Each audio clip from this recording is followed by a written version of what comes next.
ጤና ይስጥልን። ይህ ሪያሊቲ ሚዲያ ነው። ለዕለቱ ያዘጋጀናቸውን መረጃዎች ለእናንተ ጠቃሚ ይሆናሉ ብለን የመራረጥናቸው ናቸው። ከዚህ ቀጥሎ እናቀርብላችኋለን። በአዲስ አበባ ከተማ ውስጥ እጅግ አሳሳቢ የሆኑ የወንብድና የዘረፋና የስርቆት ወንጀሎች እየተፈጸሙ ነው። አንዳንዶቹ በፖሊስ እየተያዙ አሁን እየተጋለጡ ይገኛሉ። ሰሞኑን የተፈጸሙ ሁለት አስገራሚ ወንጀሎች አሉ፣ ይዘንላችሁ ቀርበናል። በወቅታዊ የሀገራችን ፖለቲካዊ ሁኔታም ላይ ያተኮረ መረጃ አለን፣ እሱን እናቀርብላችኋለን። እስከ መጨረሻው እንድትከታተሉን ግብዣችን እናቀርብላችኋለን።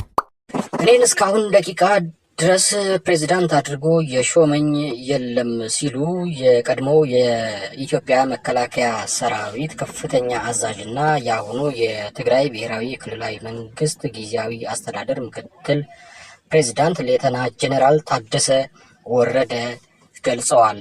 በአሁኑ ባለው የትግራይ ቀውስ አሸናፊም ሆነ ተሸናፊ የለም ማለታቸውን ነው እኚሁ የትግራይ ጊዜያዊ አስተዳደር ምክትል ፕሬዚዳንት መግለጻቸው የተዘገበው።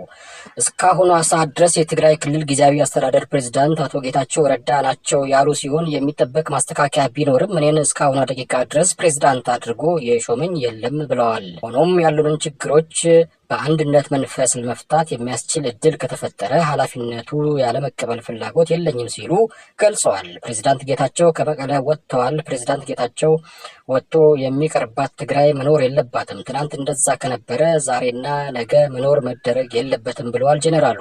የትግራይ ጊዜያዊ አስተዳደር ምክትል ፕሬዚዳንት ሌተና ጄኔራል ታደሰ ወረደ በራሃ ሾው ለተባለ የዩቲዩብ ሚዲያ በሰጡት ቃለ መጠይቅ ከተናገሯቸው ነገሮች መካከል ለውጡን መቀበል የግድ ነው፣ ተወደደም ተጠላም በቆየው የፖለቲካ አካሄድ መሄድ አይቻልም ማለታቸው ነው የተዘገበው። ታሪክ ዳቦ አይሆንም፣ ስለሆነም በትናንት አንኑር፣ ወደ ነገ እንመልከት እና ተኩር፣ ትግራይ ሳትድን የሚድን አካባቢ የለም ብለዋል። በወጣቱ ያልተመራ ትግል እውነተኛ ለውጥ ነው ማለት አይቻልም፣ ስለሆነም ከአፍ በዘለለ ወጣቱ የመሪነት ሚናው እንዲረከብ ከልብ መስራት አለበት ብለዋል። የኢትዮጵያ መከላከያ ሰራዊት ከፍተኛ ወታደራዊ መኮንን የነበሩት ጄኔራል ታደሰ የትግራይ ችግር የተከማቸ ነው፣ ከህወሓት መከፋፈል በፊትም የነበረ ነው። ሁለቱ የህወሓት ቡድኖች ላለመስማማት የተስማሙ መሆናቸውን አሁን ያለውን የትግራይ ፖለቲካ እጅግ የተወሳሰበ እንዲሆን አድርጎታል ባይ ናቸው ጄኔራሉ። የሁለቱ ቡድኖች የከረረ የመከፋፈል ወደ ለየለት አደጋ እንዳያድግ የሰራዊቱ አመራር ሚናውን ለመወጣት ሞክሯል። ሆኖም ሁለቱ ቡድኖች ፊት ለፊት ተቀምጠው እንዲወያዩ ያደረገው ጥረት አልተሳካም። የእኛ ጥረት ብቻ አይደለም ያልተሳካው፣ የትግራይ የሃይማኖት አባቶች፣ የሀገር ሽማግሌዎች፣ ምሁራንና ሌሎች አካላት ሁለቱ ቡድኖች ለማቀራረብ ያደረጉት ጥረት ውጤት አላመጣም ሲሉ ጄኔራሉ አማረዋል። በመጨረሻም የሰራዊቱ አመራር ለሁለት በመከፈል አንዱ ክፍል ጉባኤ ያካሄደውን የህወሓት ቡድን ሲደግፍ፣ የተቀረው ደግሞ የህዝብና የሀገር ተልዕኮ ለማስከበር በዘለለ የቡድኖች የፖለቲካ አቋም አልደግፍም ያለ አለ ብለዋል። እዚህ ላይ ጄኔራሉ የተናገሩት የሀገር ተልዕኮ በማስከበር ብለዋል። የትኛውን ሀገር ተልዕኮ ለማስከበር ነው የሚል ጥያቄ አልተጠየቀም። ትግራይን እንደ ሀገር ቆጥሯት ነው ወይስ በዓለም አቀፍ ደረጃ እውቅና የተሰጣትን ኢትዮጵያን ማለታቸው ነው የሚለው እዚህ ላይ ግልጽ አይደለም። ቡድኖቹ በየአካባቢው ከቀበሌ ጀምሮ እስከ ዞን የየራሳቸውን አስተዳዳሪ መሾም ሲጀምሩም የሰራዊት አመራሮች ድርጊቱ ልክ እንዳልሆነ ለማሳመን ሞክረዋል። ሆኖም አድማጭ አልተገኘም። በፊት በትግራይ የተለመደ የሹመት ስነ ስርዓት አለ። ፓርቲ ነው ከቀበሌ እስከ ዞን አስተዳዳሪ የሚሾመው። አሁን ግን ፓርቲው ይመድባል፣ ጊዜያዊ አስተዳደሩ ደግሞ ይሾማል። ይህ አካሄድ የመንግስት የስራ ኃላፊነት ከአንድ ማዕከል የሚቀዳበት አሰራር እያጠፋው ሄደ። ስለሆነም ከአሁን በፊት ያልተለመደ ምደባው ህዝቡ መንግስታዊ አገልግሎት ከማሳጣት በዘለለ የጸጥታ ችግር መሆን ደርሷል ማለታቸው ነው የተዘገበው።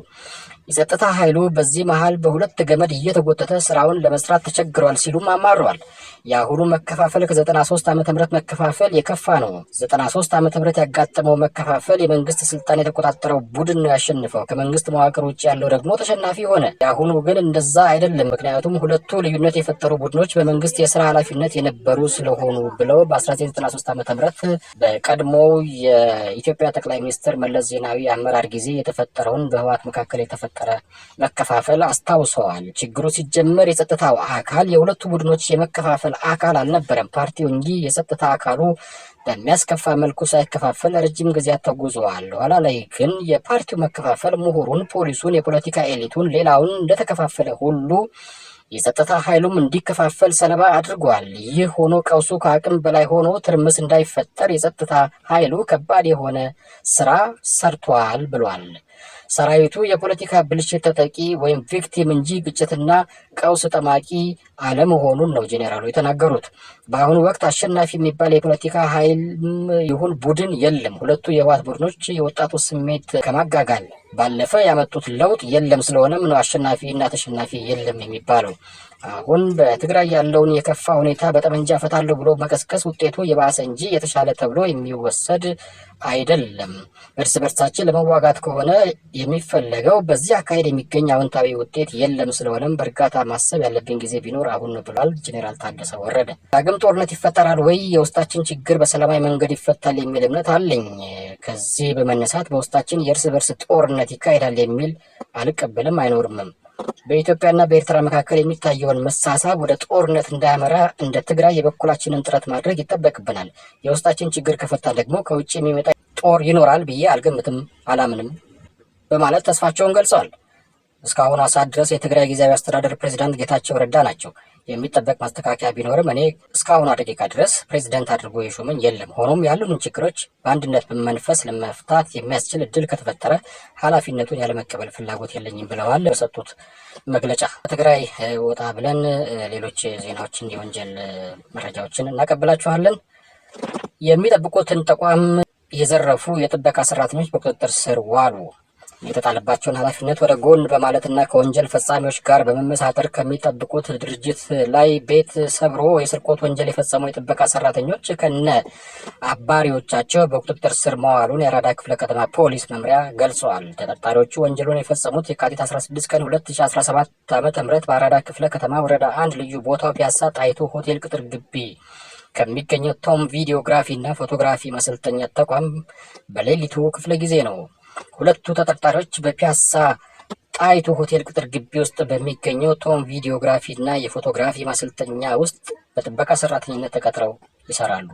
ተጠርጣሪዎቹ ከወንጀል ፈጻሚዎቹ ጋር በመመሳጠርም የማሰልጠኛ ተቋሙን ዕቃ ግምጃ ቤት ሰብረው በመግባት ጠቅላላ ግምታቸው 2.6 ሚሊዮን ብር በላይ የሚያወጡ 29 ፎቶግራፍ ካሜራዎች፣ 3 ቪዲዮ ካሜራዎች፣ 2 ስፖት ላይቶች፣ 2 ማኑዋል ላይቶች፣ የካሜራ ባትሪዎች፣ 10 የባትሪ ቻርጀሮች፣ 2 ኤልኢዲ ላይቶች፣ 4 የገመድ ማይኮች እንዲሁም የቻርጀር ማራዘሚያ በመስረቅና በተሽከርካሪ በመጫን የተወሰነውን እዚሁ አዲስ አበባ ውስጥ ከሚገኝ አንደኛው ተጠርጣሪ ፎቶ ቤት የቀሩትን ደግሞ በደቡብ ኢትዮጵያ ክልል ወላይታ ዞን ወላይታ ሶዶ ከተማ ድረስ በመውሰድ በሌሎች ተጠርጣሪዎች የስራ ቦታቸው የደበቁ ሲሆን በተጨማሪም አንድ ካሜራ ለሌላኛው ተጠርጣሪ እንዲሸጥ ቢያደርጉም ፖሊስ ባከናወነው ጠንካራ የምርመራና የክትትል ስራ ተጠርጣሪዎቹን ከነ ኤግዚቢቱ በቁጥጥር ስር ሊያውል መቻሉን የአራዳ ክፍለ ከተማ ፖሊስ መምሪያ ገልጿል።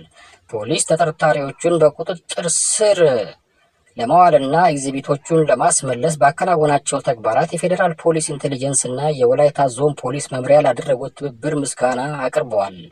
የትኛውም ተቋም ሆነ ግለሰብ የሰራተኛ ቅጥር በሚፈጽምበት ወቅት ከፍተኛ ጥንቃቄ በማድረግ ያላቸውን መረጃዎችና ዋስትና በተገቢው ሁኔታ ማጤን መሰል ወንጀሎች ለመፈጸም እድል እንዳይኖራቸው የሚያደርግ መሆኑ ተመላክቷል። በተጨማሪም በህገወጥ መንገድ የሚደረጉ ግብይቶች በተለይም ዋጋው ቅናሽ ነው በሚል ምክንያት መረጃ የሌለውን ንብረት በአደራ ማስቀመጥም ሆነ መግዛት ከወንጀል ፈጻሚዎች ጋር በተባባሪነት ወይም በሌባ ተቀባይነት ሊያስጠይቅ ስለሚችል ጥንቃቄ ማድረግ እንደሚገባም የአዲስ አበባ ፖሊስ አሳስበዋል። በሌላ የወንጀል ዜና የውንብድና ወንጀል ሲፈጽሙ የነበሩ ተጠርጣሪዎች ከነ ግብረ አበሮቻቸው በለሚ ኩራ ክፍለ ከተማ በቁጥጥር ስር ውለዋል። ተከሳሾቹ የውንብድና ወንጀሉን የፈጸሙት በለሚ ኩራ ክፍለ ከተማ ወረዳ 6 ልዩ ቦታው ሰሚት ለሚ ኢንዱስትሪ ፓርክ ተብሎ በሚጠራው አካባቢ ነው። በአካባቢው ላይ አሽከርካሪዎች ልምምድ የሚያደርጉበትና የተለያዩ ግለሰቦች የሚዝናኑበት መሆኑን ሲያጤኑ የቆዩ ተከሳሾች በሽጉጥ ማስፈራራት፣ ጉዳት በማድረስና የያዙትን ንብረት በመቀማት ከአካባቢው ይሰወራሉ። እንደዚህ አይነት ወንጀሎች መፈጸማቸው ሪፖርት የደረሰው የአራብሳ አካባቢ ፖሊስ ጣቢያም ባደረገው ብርቱ ክትትል 4 ተጠርጣሪዎችን ለወንጀል መፈጸሚያ ከሚጠቀሙበት ሽጉጥ ጋር በቁጥጥር ስር አውሏቸዋል። ተጠርጣሪዎቹ በቁጥጥር ስር ከዋሉ በኋላ የግል ተበዳዮች እንዲመርጧቸው በማድረግ በተሰራ ሰፊ የምርመራ ማስፋት ስራ የተሰረቁ ንብረቶችን በሰሌዳ ቁጥር ኮድ 35616 አዲስ አበባ በሆነ ሞተር ሳይክል እየተንቀሳቀሱ የሚቀበሉ ተጨማሪ 2 ተጠርጣሪዎችን በቁጥጥር ስር በመዋል የምርመራ መዝገብ በማደራጀት በአቃቤ ሕግ በኩል ክስ እንዲመሰረትባቸው ተደርጓል። የተከሳሾቹ የክስ መዝገብ በፌዴራል የመጀመሪያ ደረጃ ፍርድ ቤት ለሚኩራ ምድብ አንደኛ ወንጀል ችሎት ቀርቦ እየታየ ሲሆን በማረሚያ ቤት ሆነውም ጉዳያቸውን እየተከታተሉ ይገኛሉ። ከሀገር ውስጥ ወደ ውጭ ዜና አልፈናል። ቴስላ ከ46,000 በላይ የሳይበር ትራክ መኪኖችን ከገበያ ሊሰበስብ ነው።